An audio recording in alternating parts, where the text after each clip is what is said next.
salt. Now to the part of the show that's put me on some very steep learning curves through the years. Tonight's one is a little bit different as we have an opportunity to find out what it's like to live in a world with no sight.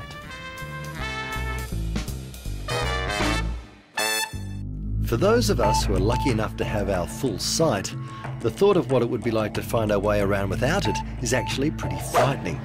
And that's exactly what I'm investigating today, thanks to a question from 10-year-old Josh Whelan, who asked, how does a blind person find their way around the city?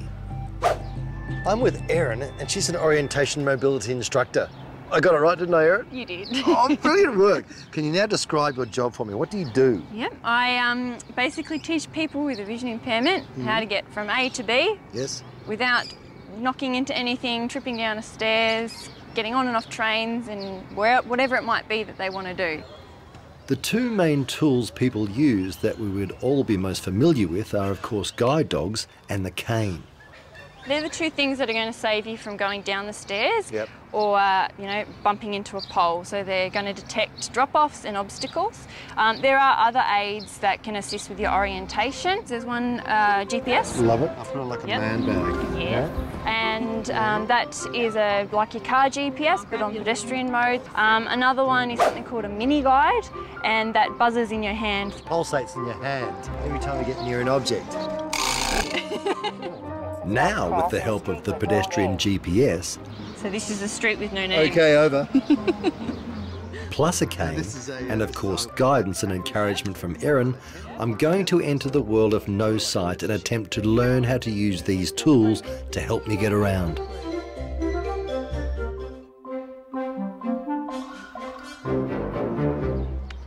Yep. Doesn't fill you with confidence. You don't really feel like jogging or anything.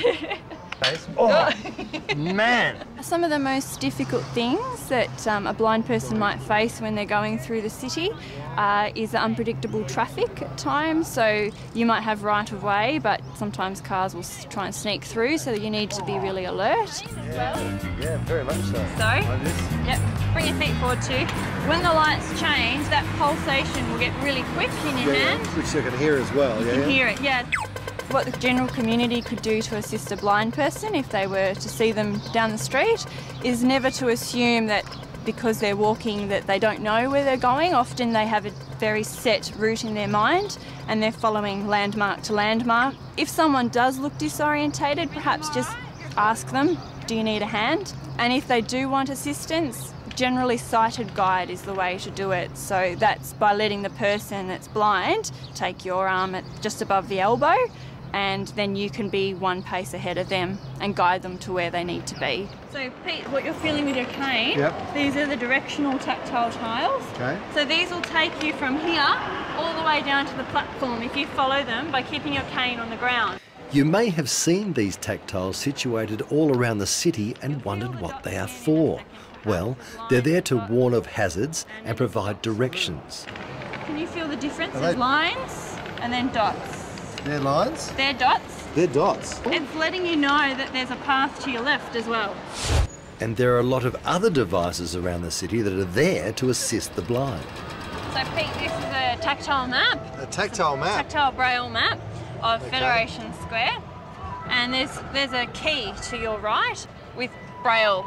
And the dotted lines are the path. The solid lines are the outlines of buildings. So that's building number 7 there. My training had certainly built my confidence. That was until I tried to tackle the stairs. We're going to try and find the handrail, which is just in front of you at the moment. Lower with your hand, and you're going to whack your... So you've got to keep your eye out on everything that's happening around you while making sure that the person's having an opportunity to learn. Concentration.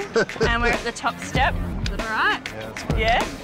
My training is done, but the challenge is not over. Good luck. Appreciate that. See ya. Do you remember where I found that? I'm meeting 20-year-old Sam, who has been blind since birth, and together we are going to walk around the city. Sam! You might not find me. Oh! I've got you now. It's a challenge for you. Sam. Can you do it? Can you do it? Ooh, ooh. Sam. Ooh. Don't get too friendly. What's that? Hey, hey, steady on, steady on. Steady on? Oh, whoa, don't put that there. Cut it out. Hello, Sam. How are you? Thank you for joining us. No problem. I'm taking my blindfold off because this is my added advantage. Ooh. Hey, now just a few questions for you. Yes? How easy is Melbourne to get around as a city? Actual CBD itself is very easy compared to some other cities I've been to, because it's set out in a very consistent grid formation. Yep. Once you get the names of the streets memorised in the order that they go in, you only need to know one point from where you start and you can get to anywhere in the CBD. I'll try that casual. All right. I'm trying to be casual. Yeah, very chill. Are we at the corner yet? I'm very good at getting mental images in my head, and then I can, once I've got an image, I can follow it and tell where I'm going. What was on my left? A person. A person? Yeah. One of the ways Sam forms those mental images is to use echolocation. All right, here we go. Just go slow. Okay, so there's a car on our right. There's a big building on your left. It's like the way dolphins use sonar. Sam is actually clicking his tongue and getting an idea of what's around him from the sound that bounces back. And there's a truck, I think, on our right here. A truck? Because it's a bit bigger than a car and they're unpacking stuff from it, so I assume that... Really? Yeah. Yep. Is there a truck there? Well, it's a bit of a van sort of thing, maybe. Don't press me for details. Test you on that way. Keep walking down. See, there's a pole here. Oh. Yep. Did you get off doing the sound? Yep. Wow, that's cool. It's a massive. There's another pole here. How did you know that pole was there? Oh, I just practice, I guess. It was a really amazing afternoon spending some time with Sam, finding out how he gets around and also learning about all the different tools that are there for people with vision impairments to use. Tell you what, Sam, I feel great. You should. Oh, I can handle it. No doubt about it. Thank you so much for your help. No problem at all. Oh, fantastic. Check you soon, mate. Catch you later. I'm off. See you, bud. See ya. Oh, Sam. Coming, Pete. Triple R would be good.